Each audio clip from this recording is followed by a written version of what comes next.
Japanese Buddhism is almost as old as Japanese civilization, or at least as old as written civilization. And that's because some of the same people who brought writing to Japan, early scribes, were also Buddhist monks. Chinese sources suggest that Buddhism was introduced to Japan in the 460s CE, although the more widely accepted date is 552 CE. That's when the king of Baekje sent a mission to Japan, a mission that included monks, nuns, and Buddhist texts. In either case, whether it's the 460s or the 550s or somewhere in between, Japanese Buddhism is about as old as the earliest written records in Japan. So what was Buddhism, and why was it appealing in ancient Japan? Well, by the time Buddhism got to Japan, it was already a millennium old. Buddhism had emerged from Hinduism in North India in roughly the 5th century BCE. The exact historical origins of Buddhism are much murkier than those of Christianity or Islam or Confucianism. But Buddhism spread up into China and then the Korean Peninsula, and by the time it reached Japan, it was a mature religion that had already split into multiple sects. And those sects disagreed on some key points of doctrine. But across all those ancient sects, we can find a few core ideas that were held in common. First, Buddhism assumes reincarnation. You will be reborn after you die, which sounds great. But in Buddhism, this is actually a bad thing, because ordinary lives are full of decay and loss. Here's a quick rundown of why reincarnation stinks. Imagine every possible measure of success. Money, for example. Certainly money is nice, but you can't take it with you. So you spend your life getting rich, and then you lose it all. Okay, what about power? Well, power almost seems to have an air of immortality about it. We remember powerful people after their deaths. Although that's not really true. How many of you can name 10 Egyptian pharaohs, 10 Hittite kings, 10 secretaries of the treasury? These were really powerful people to their contemporaries. And today, even for a highly educated audience, they are forgotten. But what about love? Who could argue against loving and being loved? Well, if you are a deeply loving person, you love your spouse, your kids, your friends, and then you have the pleasure of watching them all get old, get sick, and die. Unless you get sick and die first, which is possibly the better option. So Buddhism makes the remarkable observation that reincarnation is actually a trap. Even if you are a deeply moral person, you are stuck in an endless cycle of disappointment and loss. So from a Buddhist perspective, you actually don't want to be reborn. You want to transcend the cycle of birth, death, and rebirth. And that transcendence is called nirvana. So the goal of Buddhism then is to attain nirvana, to stop being reborn, to reach an alternate plane of being that is beyond the vicissitudes of human desire. And those who attain nirvana are known as Buddhas, enlightened beings. In Buddhism, there is more than one Buddha. There's the historical Buddha, known as Gautama Siddhartha, who was born in North India in the 5th century BCE. But there were Buddhas before that, and there will be Buddhas in the future. And they all exist in a plane, in a realm that's beyond our comprehension. Now, if that sounds too ethereal, you are not alone. And in practice, many Buddhists throughout history have been quite content with half steps. So while the ultimate goal might be achieving nirvana, in practice, many people have been quite content with more modest goals, like maybe a few hundred really good reincarnations, maybe richer and more handsome, more powerful each time. And then I'll get around to attaining nirvana and become a Buddha. Many of you probably know St. Augustine's famous prayer, "Grant me chastity and continence, but not yet." Well, many Buddhists think the same about nirvana. And as we'll see, Buddhism has room for those more modest expectations. So what do you do as a Buddhist to move along spiritually? First, towards a better rebirth, and then ultimately towards nirvana. Well, for a better rebirth, the rules are unremarkable. Don't lie, don't steal, don't cheat, don't murder, don't be mean to other people or other living things. Give money to Buddhist temples. No big surprises there. What's more intriguing is how Buddhism treats the higher stages of wisdom, the path from being a good ordinary person to a truly enlightened being. One of the central tenets of Buddhism is that desire leads us astray and makes us crazy. We all want money and power and love, and we all secretly dread losing those things. And we all secretly know we are going to lose them when we die. So at some level, we all know that we are rushing around doing pointless things. And in Buddhism, inner peace comes from accepting the transience of everything, accepting that we will lose everything and therefore not trying to hold on. But Buddhism goes further. If everything is transient and desire leads you to ignore that, then desire blinds you to reality. It's not just that desire makes you do stupid things, it stops you from perceiving reality. What our senses tell us about the world, what we think is real, well, that's actually just a mix of our hopes and fears. The real world is actually something completely different. Some of this thinking appears secondhand in the Star Wars movies. George Lucas, the creator of Star Wars, calls himself a Buddhist Methodist, and he made the Jedi Knights a bit like Buddhist monks. So remember when Luke has crashed his X-Wing in a swamp, and Yoda teaches Luke that with a clear mind you can lift a spaceship out of the swamp? And Luke doesn't believe his eyes. And Yoda says, "That's your problem, believing your eyes. Instead, you need to use the Force." Well, that last part, use the Force, is just a Star Wars version of what Buddhists would call the power of a clear mind. But both for Buddhist monks and Jedi Knights, our senses are a bad guide to reality. We need Buddhist insight to know what's really real. And many things that seem logical at first are just symptoms of an unenlightened, distracted mind. Which brings us to an important question. How do you get that wonderfully clear mind? How do you attain enlightenment and become a Buddha?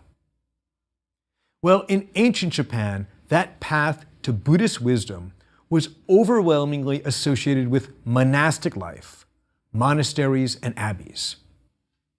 Monks and nuns separated themselves from worldly desire. They ate a Spartan diet. They avoided animal products in order to avoid killing other sentient beings. They abstained from sex, alcohol, and most worldly temptations. They also meditated and studied sutras, transcriptions of lectures by wise monks and by Gautama Siddhartha. Now, as I've noted, Buddhism arrived in Japan sometime around the 6th century. and for the next 3 centuries, it was actively promoted by Japanese rulers. But why did rulers find this essentially monastic tradition so appealing? Why did they promote it? Well, first, promoting Buddhism was just part of what civilized kings did in East Asia. They did it in the Tang Dynasty, they did it in Tang China and in Korea, and Japanese monarchs followed suit. So as part of the Ritsuryo state, the imperial court ordered the construction of monasteries and abbeys, and the printing of Buddhist texts. But in addition to just looking civilized, ancient Japanese monarchs hoped that the promotion of Buddhism would win them divine protection. Remember, what seems obvious to the unenlightened mind is actually an illusion. And what seems impossible to the unenlightened mind is actually easy for someone approaching Buddhahood. And at the risk of invoking Star Wars again, things that seem like magic to the pedestrian mind, well, that's just what Jedi do. They make things fly around with their minds. So for ancient Japanese rulers, promoting Buddhism, supporting Buddhist clergy could seem like almost magical protection. This idea is explicit in texts like the Sutra of the Golden Light. According to that text, the Buddha was delivering an explanation of the path to enlightenment. And when he finished, 4 great kings who were listening took a vow. They pledged that if any future king propagated and studied this Buddhist teaching, they would give him assistance by freeing his land from pestilence, by giving him and his subjects longevity, by making his soldiers strong, and by bringing harmony to his lands. And then the Buddha responded by saying, "Wonderful.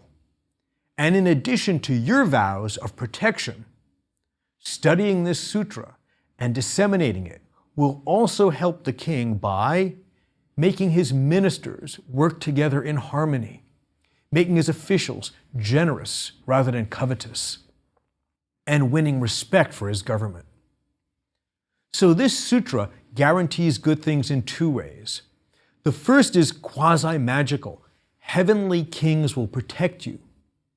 The second is a result of sutra study.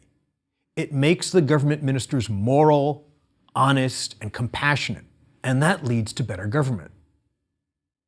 Now, as a Japanese king in the 600s and 700s, you'd probably take one or the other or both. But those rulers seem to have been more impressed by the former, divine protection. For example, one of the oldest temples in Japan, Yakushiji, was founded in Nara around 680, after Empress Jito had fallen ill. Emperor Tenmu prayed for her recovery, and he took a Buddhist vow, and he founded Yakushiji Temple with 100 monks, and then, of course, Empress Jito recovered.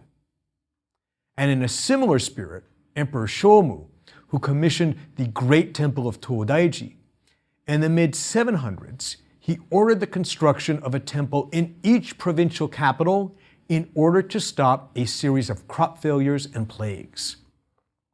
And according to the imperial proclamation, Emperor Shomu ordered that, quote, every province should erect 1 golden image of the Buddha 16 feet in height and write out 1 copy of the Sutra of Perfect Wisdom.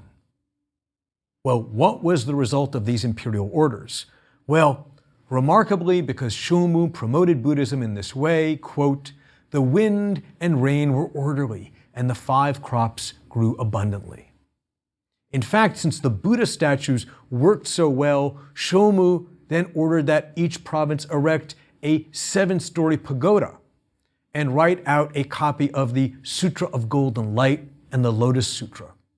Certainly that would bring continued prosperity to Japan. So we can make 3 key observations about the earliest forms of Buddhism in Japan. First, it was essentially a monastic rather than a popular religious movement.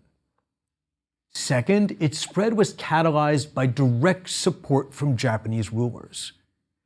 And third, it was attractive to these rulers largely because of its presumed power to protect and sustain the state. Now, this ancient state-supported Buddhism was important in legitimizing the ancient state, and it was certainly crucial for spreading Buddhism across Japan. But it had its weaknesses. For example, because they were overwhelmingly dependent on state support, many of the temples supported by the imperial court in Nara simply disappeared when the court moved to Kyoto. And even more important, early Buddhism in Japan offered remarkably little for the laity to do, except provide for the monks and be protected by their prayers. So it's not surprising that two new forms of Buddhism began to emerge in the 9th and 10th centuries. Shingon Buddhism, an esoteric form of Buddhism, and then a more popular form known as Pure Land Buddhism. Now, these two schools are very different from each other, but they are even more different from earlier state-sponsored Buddhism, because they were both concerned with engaging the laity, both focused on having people do things to help themselves. Instead of focusing on royalty, who could protect Japan by building temples, these new forms focused on what ordinary people could do to have a more auspicious rebirth.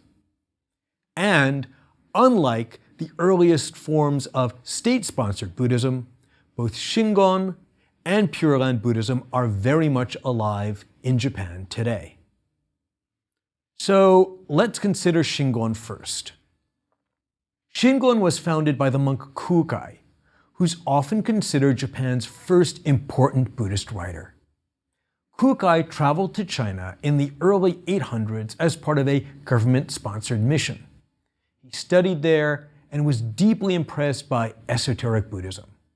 The esoteric sects emphasized that advanced teachings needed to be kept secret from everyone except advanced students.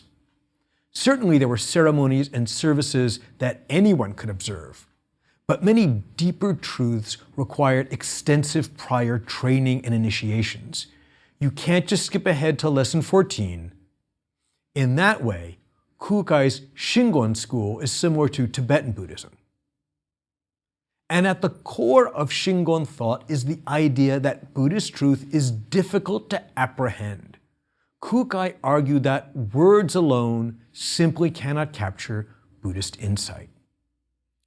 So he took what I would call a multimedia approach. Shingon Buddhism relies on three tools: mudras, mantras, and mandalas. Mudras, called inge in Japanese, are symbolic hand gestures. These are often depicted in Buddhist art, and these gestures are associated with various virtues.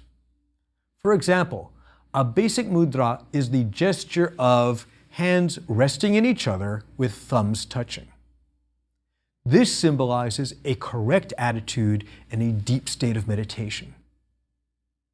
By contrast, the gesture of the right palm up and the left palm down symbolizes an absence of fear. There is a legend that the Buddha stopped a rampaging elephant with this gesture. So mudras are almost a Buddhist sign language. If you look at a Buddhist statue, the position of the hands is actually a link to the Buddhist liturgy. But for Shingon, in addition, it's useful to think of mudras as a physical way of expressing ideas. Remember that some Buddhist truths are said to be so sublime, so powerful, that they're effectively beyond words. So we can only apprehend them through physical sensation, or through the physical representation of the mudras. After mudras, the second tool in Shingon Buddhism is the use of mantras. In fact, the Japanese word for mantra is Shingon, which in English means true word. It's the name of the sect. A mantra is a word or phrase that has a metaphysical connection to Buddhist truth. So while conscious language with grammar rules and dictionaries is of only limited use in attaining enlightenment, Kukai taught that one could use this secret true language, the ultimate language of the cosmos, to move towards truth. So it doesn't matter if you understand a mantra in Shingon Buddhism. If you chant it or hear it chanted, part of your understanding, your enlightenment, will be just the non-interpretive experience of the words. Then you might have it explained and then chant it. And again, this is an esoteric tradition. The truth unfolds in stages. The third tool Kukai introduced was the use of mandalas. Mandalas are extremely detailed paintings, or sometimes groups of sculptures, showing the relationship of hundreds of Buddhas and sages. And in Shingon meditative practice, the goal is to hold this totality in one's mind. For example, one of the most revered mandalas in the Shingon tradition is the so-called womb mandala. And it's incredibly rich and detailed, with literally dozens of different manifestations of the Buddha and Buddhist sages. Just the center of the mandala has 9 different aspects of the Buddha. In the middle is Dainichi, the most ethereal and intangible of all the Buddhas. Dainichi is the Buddha of all places and all times, the Buddha of the past, the present, and the future. Dainichi actually means great sun, and he was therefore associated with Amaterasu, the sun goddess. That's one great example of how Buddhism and Shintoism coexisted for centuries. Now, in the mandala, just below Dainichi is Amida, the Buddha of the past. As we'll see in a moment, there emerged an entire sect of Buddhism devoted to Amida. Now, below Dainichi's right knee is Kannon. Kannon almost became a Buddha, but he heard the suffering of less enlightened humans, and so he stopped just short of full Buddhahood. And so he's in a special space. He's almost a Buddha, but he's also attuned to human suffering because he didn't fully achieve nirvana and therefore didn't fully leave our human level of existence. Now, if all of this sounds impossibly complex and abstract, well, guess what? That's kind of the point. Shingon Buddhism revels in that complexity. If it were easy to explain, it wouldn't be Shingon Buddhism. But imagine that your meditation practice involves trying to keep an image this complex and rich in your mind. Not just all of these Buddhas, but all the details of the robes of each Buddha, the mudras of each Buddha.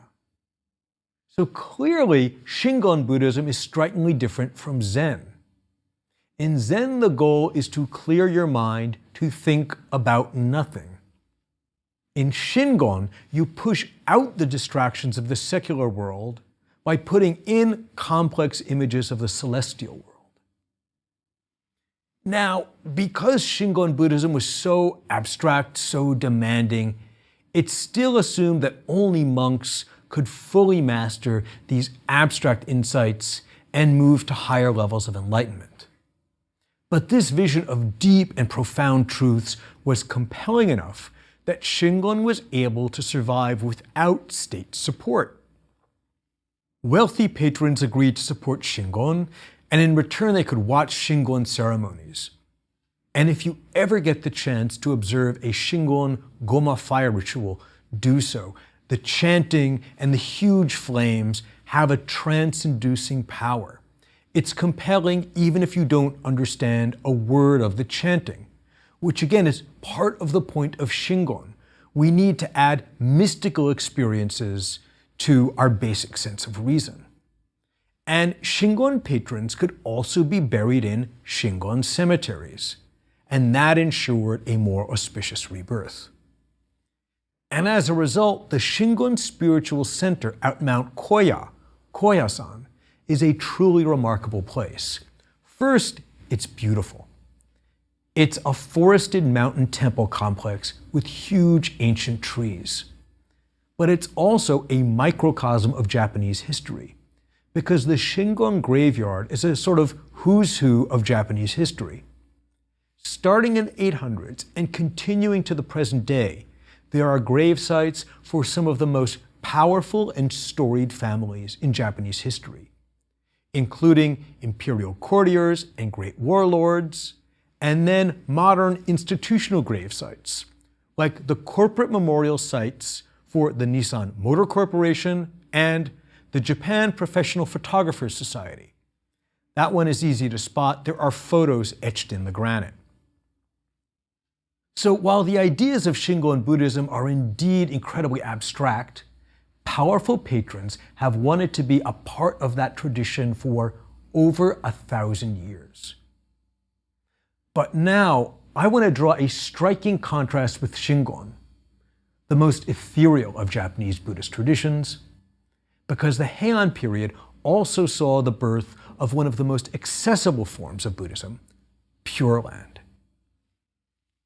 Pure Land Buddhism was popularized in Japan in the late 900s by a monk named Genshin. And Genshin's message was simple: the wicked go to hell. And there they are brutally tortured in ways that relate to their iniquities on earth. For example, if you killed someone in your human life, then in hell you would be ripped apart by swords. If you killed something and cooked it and ate it, then you would be boiled in a vat for eternity. Genshin's account of these horrific torments was extremely popular in the Heian period, and there were illustrated versions called Hell Scrolls that graphically illustrated the torments he described. So, like the great Italian poet Dante, Genshin created visions of hell that would inspire art for centuries. But Genshin's vision of hell was balanced by his understanding of salvation. According to Genshin, Amida, that Buddha just below Dainichi in the mandala, that Buddha was ready to save you from hell. According to Genshin, Amida had once taken a vow, back in the ancient past when he was only a monk.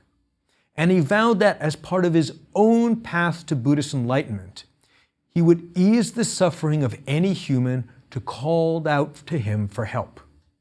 He promised to take those people to a special paradise, the Pure Land. And then he did indeed achieve enlightenment. And so, of course, he kept his vow. So you can avoid going to hell by calling out to Amida. And that emphasis on salvation made Amida Buddhism, or Pure Land Buddhism, a great complement for other forms of Buddhism, like Shingon. If you're on your deathbed, regretting a life of sin and dissipation, Shingon is probably cold comfort. You could commission some prayers, but it's a little bit late to start meditating on a complex mandala. But Pure Land Buddhism was almost custom-made for deathbed regrets. There are even special paintings showing Amida descending from the clouds to rescue a repentant sinner. Some of these paintings even had strings, and you could hold the string and look at Amida in the painting. It was as though the string would guide Amida to you. And some great Heian nobles are said to have died holding strings attached to pictures of Amida. Now, we will come back to Pure Land Buddhism because it became a powerful force in Japanese history. In fact, today, the Pure Land sects are the most popular form of Buddhism in Japan. But I want to leave you today with a sense of the tremendous diversity of Buddhist teachings. First were the state-sponsored forms of early Buddhism in Japan. They were critical in building the ancient imperial state, although today they have virtually no popular following. And by contrast, both Shingon and Pure Land continue to address the spiritual needs of Japanese Buddhists to the present day. And this is true despite the fact that they offer remarkably different perspectives on Buddhist teaching. Each of them has a distinctive influence on Japanese culture, and together they have coexisted for over 1,000 years without insisting on an exclusive claim to Buddhist truth.